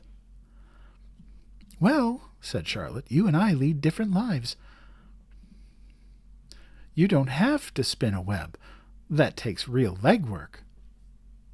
"I could spin a web if I tried," said Wilbur, boasting. "I've just never tried."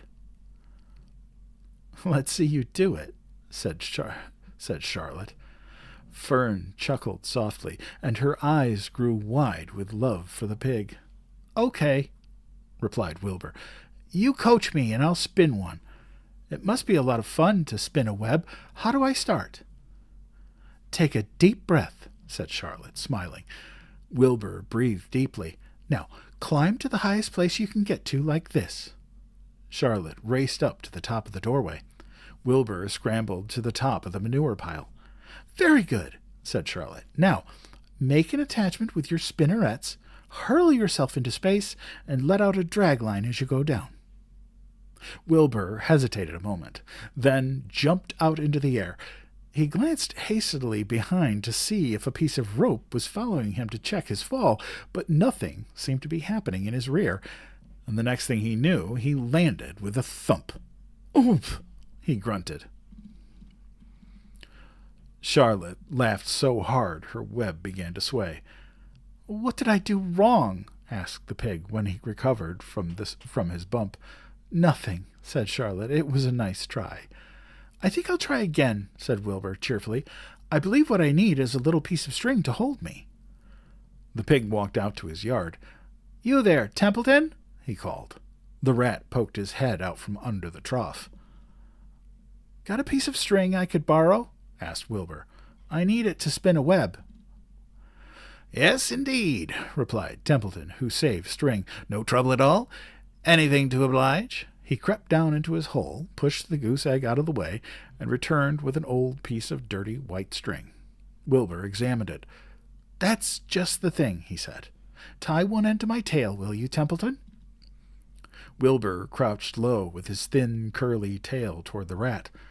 Templeton seized the string, passed it around the end of the pig's tail, and tied 2 half-hitches. Charlotte watched in delight. Like Fern, she was truly fond of Wilbur, whose smelly pen and stale food attracted the flies that she needed, and she was proud to see that he was not a quitter and was willing to try again to spin a web. While the rat and the spider and the little girl watched, Wilbur climbed again to the top of the manure pile, full of energy and hope. "Everybody watch!" he cried, and summoning all his strength, he threw himself into the air head first. The string trailed behind him, but as he had neglected to fasten the other end to anything, it didn't really do any good, and Wilbur landed with a thud, crushed and hurt. Tears came to his eyes. Templeton grinned. Charlotte just sat quietly. After a bit, she spoke. "You can't spin a web, Wilbur, and I advise you to put the idea out of your mind. You lack 2 things needed for spinning a web." "What are they?" asked Wilbur, sadly. "You lack a set of spinnerets, and you lack know-how. But cheer up. You don't need a web. Zuckerman supplies you with 3 big meals a day. Why should you worry about trapping food?" Wilbur sighed.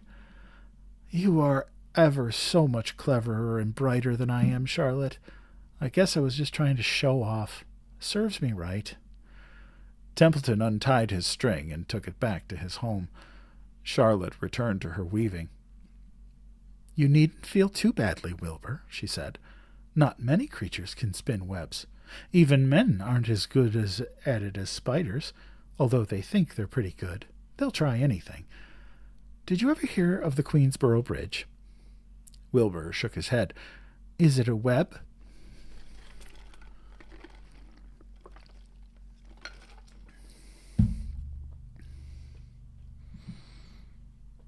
"Sort of," replied Charlotte. "But do you know how long it took men to build it? 8 whole years. My goodness, I would have starved to death waiting that long. I could make a web in a single evening." "What do people catch in the Queensboro Bridge? Bugs?" asked Wilbur. "No," said Charlotte. "They don't catch anything. They just keep trotting back and forth across the bridge, thinking there is something better on the other side. If they'd hang head down at the top of the thing and wait quietly, maybe something good would come along. But no, with men it's rush, rush, rush every minute. I'm glad I'm a sedentary spider." "What does sedentary mean?" asked Wilbur. "It means I sit still a good part of the time and don't go wandering all over creation. I know a good thing when I see it, and my web is a good thing. I stay put and wait for what comes. Gives me a chance to think." "Well, I'm sort of sedentary myself, I guess," said the pig. "I have to hang around here whether I want to or not. You know where I'd really like to be this evening?" "Where?" "In a forest, looking for beechnuts and truffles and delectable roots, pushing leaves aside with my wonderful strong nose, searching and sniffing along the ground, smelling and smelling and smelling." "You smell just the way you are," remarked the lamb, who had just walked in. "I can smell you from here. You're the smelliest creature in this place." Wilbur hung his head. His eyes grew wet with tears. Charlotte noticed his embarrassment and spoke sharply to the lamb.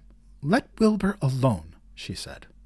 "He has a perfect right to smell considering his surroundings. You're no bundle of sweet peas yourself. Furthermore, you are interrupting a very pleasant conversation. What were we talking about, Wilbur, when we were so rudely interrupted?" "Oh, I don't remember," said Wilbur. "It doesn't make any difference. Let's not talk any more for a while, Charlotte. I'm getting sleepy. You go ahead and finish fixing your web, and I'll just lie here and watch you. It's a lovely evening." Wilbur stretched out on his side. Twilight settled over Zuckerman's barn, and a feeling of peace. Fern knew it was almost supper time, but she couldn't bear to leave. Swallows passed on silent wings in and out of the doorways, bringing food to their young ones. From across the road a bird sang, "Whippoorwill, whippoorwill." Lurvy sat down under an apple tree and lit his pipe. The animals sniffed the familiar smell of strong tobacco. Wilbur heard the trill of the tree toad and the occasional slamming of the kitchen door.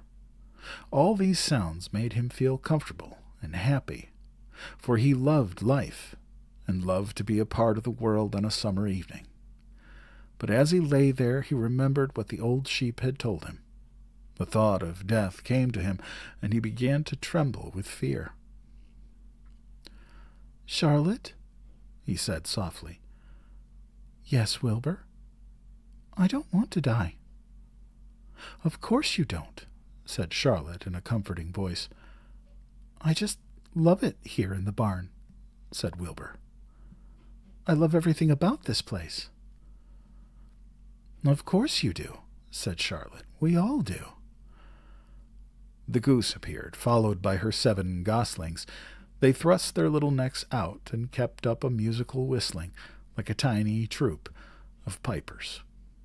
Wilbur listened to the sound with love in his heart. "Charlotte," he said. "Yes," said the spider. "Were you serious when you promised you would keep them from killing me?" "I was never more serious in my life. I am not going to let you die, Wilbur." "How are you going to save me?" asked Wilbur, whose curiosity was very strong on this point. "Well," said Charlotte vaguely. "I don't really know, but I am working on a plan." "That's wonderful," said Wilbur. "How is the plan coming, Charlotte? Have you got very far with it? Is it coming along pretty well?" Wilbur was trembling again, but Charlotte was cool and collected. "Oh, it's coming all right," she said lightly. "The plan is still in its early stages and hasn't completely shaped up yet, but I'm working on it." "When do you work on it?" begged Wilbur. "When I'm hanging head down at the top of my web. That's when I do my thinking, because then all the blood is in my head." "I'd be only too glad to help in any way I can." "Oh, I'll work it out alone," said Charlotte. "I can think better if I think alone." "All right," said Wilbur. "But don't fail to let me know if there's anything I can do to help, no matter how slight." "Well," replied Charlotte, "you must try to build yourself up. I want you to get plenty of sleep and stop worrying. Never hurry and never worry. Chew your food thoroughly and eat every bit of it, except you must leave just enough for Templeton. Gain weight and stay well. That's the way you can help. Keep fit and don't lose your nerve. Do you think you understand?" "Yes, I understand," said Wilbur. "Go to bed, then," said Charlotte. "Sleep is important." Wilbur trotted over to the darkest corner of his pen and threw himself down. He closed his eyes. In another minute he spoke. "Charlotte," he said. "Yes, Wilbur?" "May I go out to my trough and see if I left any of my supper? I think I left just a tiny bit of mashed potato." "Very well," said Charlotte, "but I want you in bed again without delay." Wilbur started to race out to his yard. "Slowly, slowly," said Charlotte. "Never hurry and never worry." Wilbur checked himself and crept slowly to his trough. He found a bit of potato, chewed it carefully, swallowed it, and walked back to bed. He closed his eyes and was silent for a while. "Charlotte," he said in a whisper. "Yes?" "May I get a drink of milk? I think there are a few drops of milk left in my trough." "No, the trough is dry, and I want you to go to sleep. No more talking. Close your eyes and go to sleep." Wilbur shut his eyes. Fern got up from her stool and started for home, her mind full of everything she had seen and heard. "Good night, Charlotte," said Wilbur. "Good night, Wilbur." There was a pause. "Good night, Charlotte." "Good night, Wilbur." "Good night." "Good night."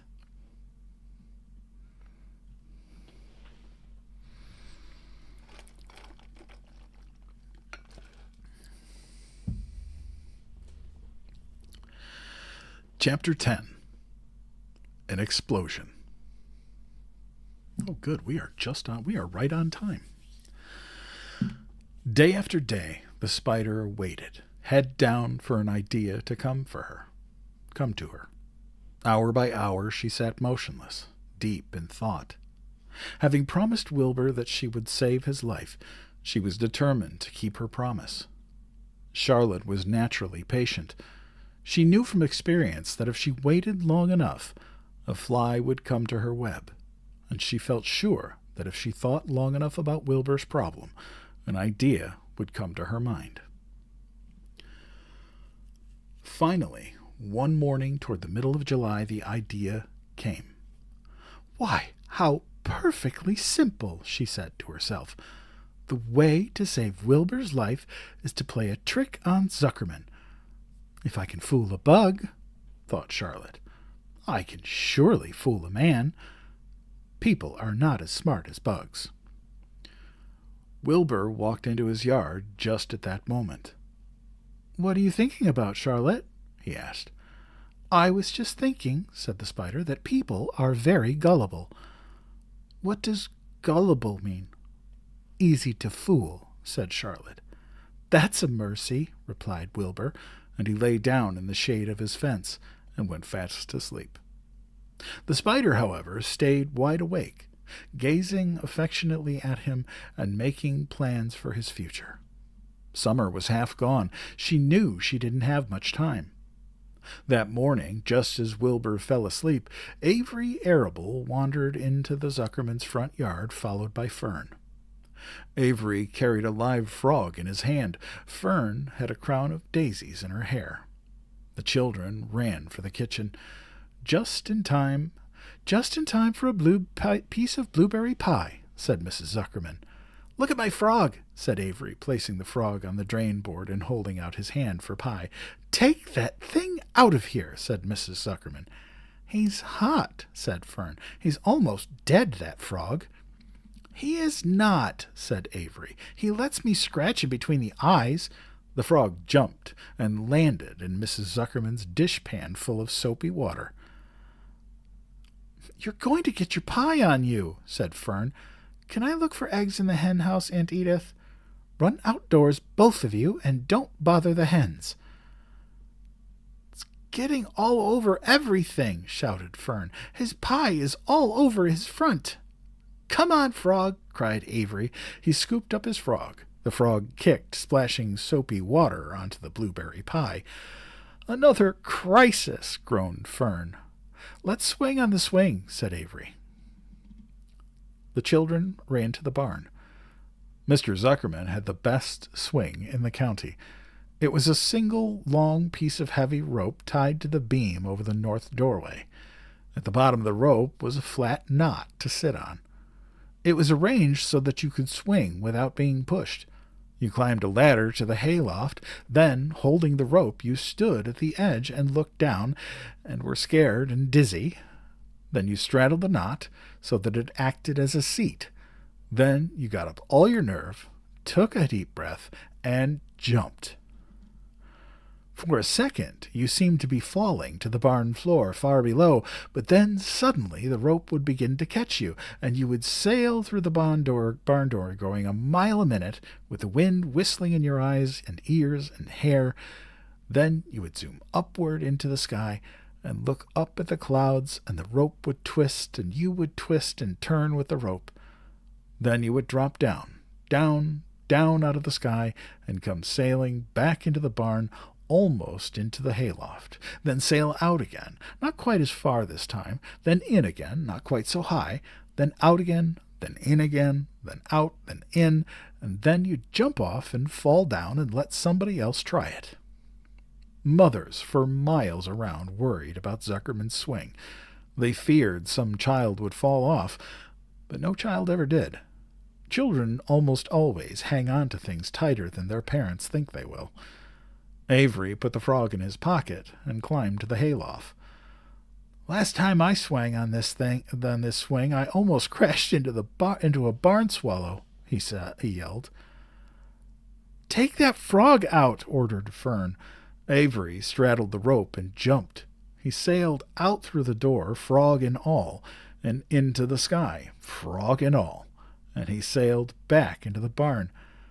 Your tongue is purple, screamed Fern. So is yours, cried Avery, sailing out again with the frog. I have hay inside my dress. It itches, called Fern. Scratch it, yelled Avery as he sailed back.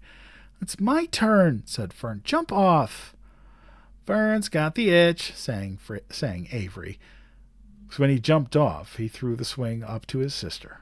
She shut her eyes tight and jumped. She felt the dizzy drop, then the supporting lift of the swing.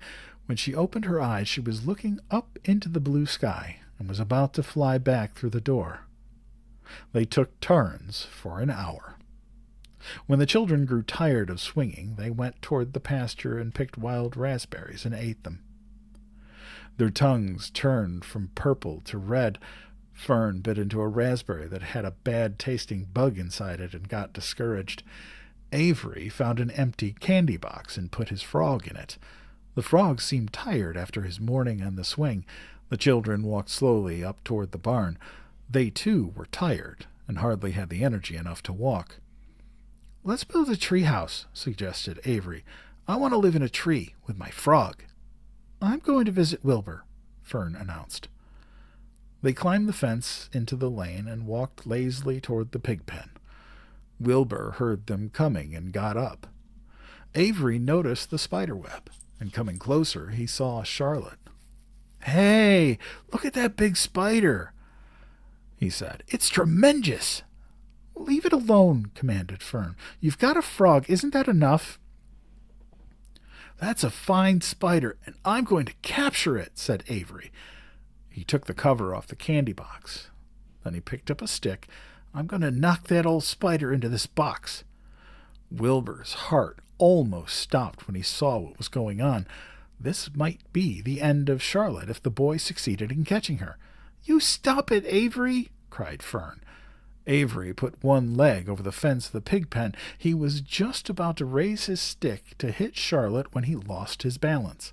He swayed and toppled and landed on the edge of Wilbur's trough. The trough tipped up, then came down with a slap. The goose egg was right underneath it. There was a dull explosion as the egg broke, and then a horrible smell.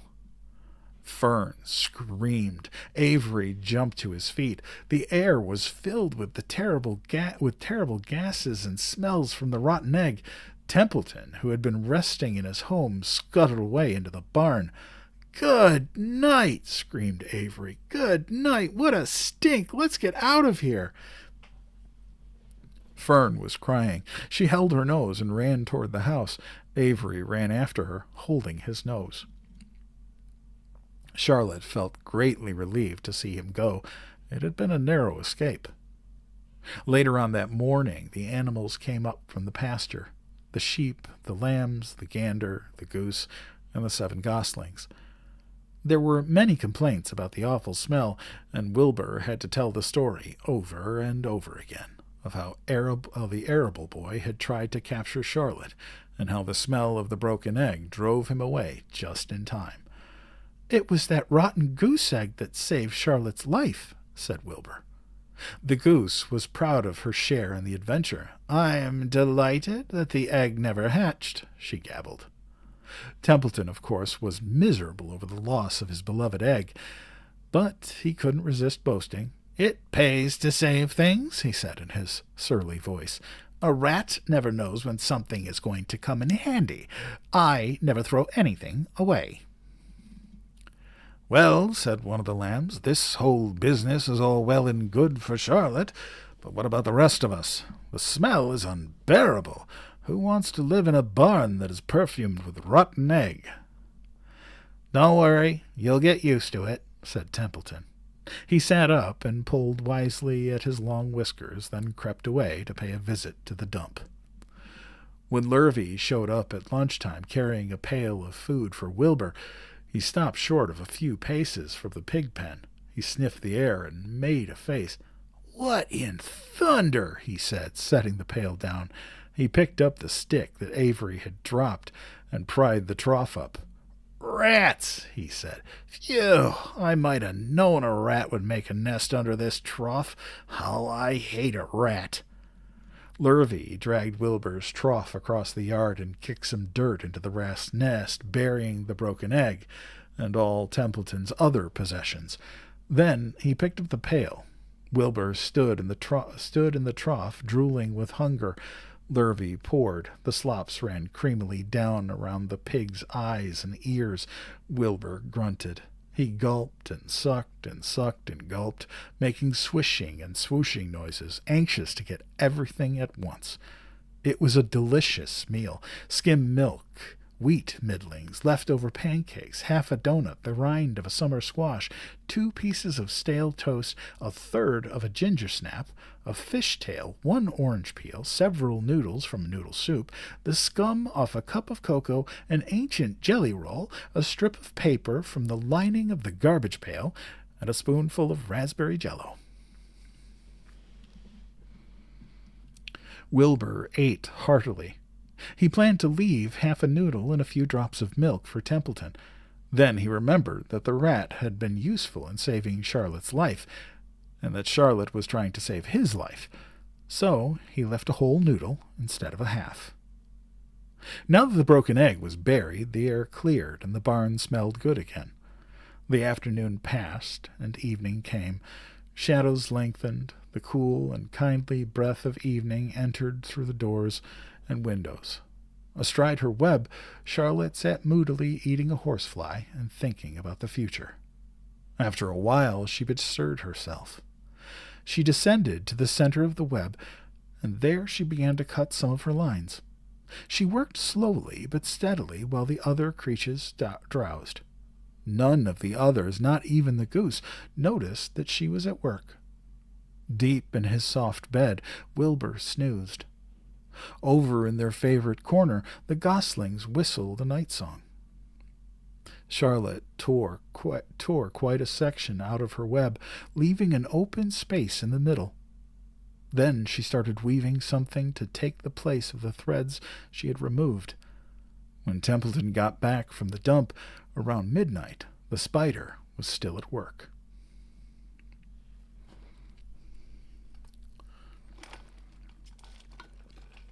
Thank you, Ray. I'm glad you're here.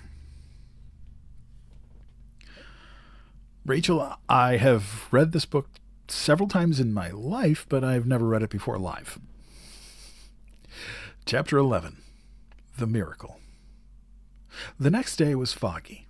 Everything on the farm was dripping wet. The grass looked like a magic carpet. The asparagus patch looked like a silver forest.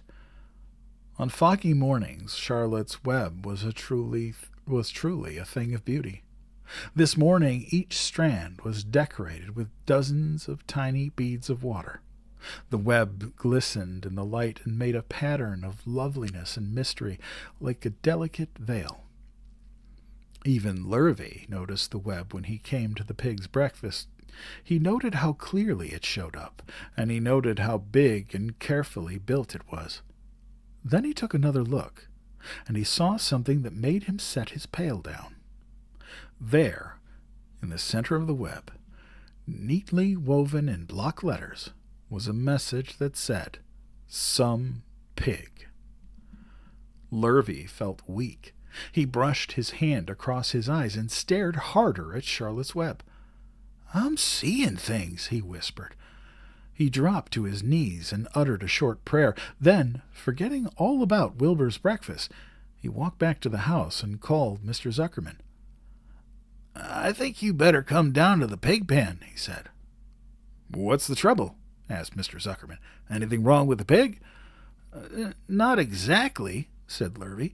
"Come and see for yourself." The two men walked silently to Wilbur's yard. Lurvy pointed to the spider's web. "Do you see what I see?" he asked. Zuckerman stared at the writing on the web. Then he murmured the words, "Some pig." Then he looked at Lurvy. Then they both began to tremble. Charlotte, sleepy after her night's exertions, smiled as she watched. Wilbur came and stood directly under the web. "Some pig," muttered Lurvy in a low voice. "Some pig," whispered Mr. Zuckerman. They stared and stared for a long time at Wilbur. Then they stared at Charlotte. "You don't suppose that spider—" began Mr. Zuckerman, but he shook his head and didn't finish the sentence. Instead, he walked solemnly back up to the house and spoke to his wife. "Edith, something has happened," he said in a weak voice. He went into the living room and sat down. Mrs. Zuckerman followed. "I've got something to tell you, Edith," he said. "You better sit down." Mrs. Zuckerman sank into a chair. She looked pale and frightened. "Edith," he said, trying to keep his voice steady, "I think you best be told that we have a very unusual pig." A look of complete bewilderment came over Mrs. Zuckerman's face. "Homer Zuckerman, what in the world are you talking about?" she said. "This is a very serious thing, Edith," he replied. "Our pig is completely out of the ordinary." "What's unusual about the pig?" asked Mrs. Zuckerman, who was beginning to recover from her scare. "Well, I really don't know yet," said Mr. Zuckerman. But we have received a sign, Edith, a mysterious sign. A miracle has happened on this farm. There is a large spider's web in the doorway of the barn cellar, right above the pig pen. And when Lurvy went to feed the pig this morning, he noticed the web because it was foggy, and you know how a spider's web looks, very distinct in a fog. And right spang in the middle of the web, there were the words, "Some pig." The words were woven right into the web. They were actually part of the web, Edith. I know because I've been down there and I seen them. It says, "Some pig," just as clear can be. There can be no mistake about it. A miracle has happened, and a sign has occurred here on earth, right on our farm. We have no ordinary pig. "Well," said Mrs. Zuckerman, "seems to me you're a little off. Seems to me we have no ordinary spider." "Oh, no," said Zuckerman. "It's the pig that's unusual. It says so right there in the middle of the web." "Maybe so," said Mrs. Zuckerman. "Just the same, I intend to have a look at that spider." "It's just a common gray spider," said Zuckerman. They got up, and together they walked down to Wilbur's yard. "You see, Edith, it's just a common gray spider." Wilbur was pleased to receive so much attention. Lurvy was still standing there, and Mr. and Mrs. Zuckerman, all three, stood for about an hour, reading the words on the web over and over, and watching Wilbur. Charlotte was delighted with the way her trick was working. She sat without moving a muscle and listened to the conversation of the people when a small fly blundered into the web, just beyond the word pig. Charlotte dropped quickly down, rolled the fly up, and carried it out of the way. After a while, the fog lifted. The web dried off, and the words didn't show up so plainly. The Zuckermans and Lurvy walked back to the house just before they left the pig pen. Mr. Zuckerman took one last look at Wilbur. "You know," he said in an important voice, "I've thought all along that pig of ours was an extra good one. He's a solid pig. That pig is as solid as they come. You notice how solid he is around the shoulders, Lurvy?" "Sure, I sure do. I've always noticed that pig. He's quite a pig." "He's long and he's smooth," said Zuckerman. "That's right," agreed Lurvy. "He is as smooth as they come. He's some pig." When Zuckerman got back to the house, he took off his work clothes and put on his best suit. Then he got into his car and drove to the minister's house. He stayed for an hour and explained to the minister that a miracle had happened on the farm. "So far," said Zuckerman, "only 4 people on earth know about this miracle. My wife, myself, my hired man Lurvy, and you." "Don't tell anyone else," said the minister. "We don't know what it means yet, but perhaps if I give thought to it, and I can explain it in my sermon on Sunday. There can be no doubt that you have a most unusual pig. I intend to speak about it in my sermon and point out the fact that this community has been visited by a wondrous animal. By the way, does the pig have a name?" "Why, yes," said Mr. Zuckerman. "My niece calls him Wilbur." "She's a rather queer child, full of notions. She raised the pig on a bottle, and I bought him from her when he was a month old." He shook hands with the minister and left.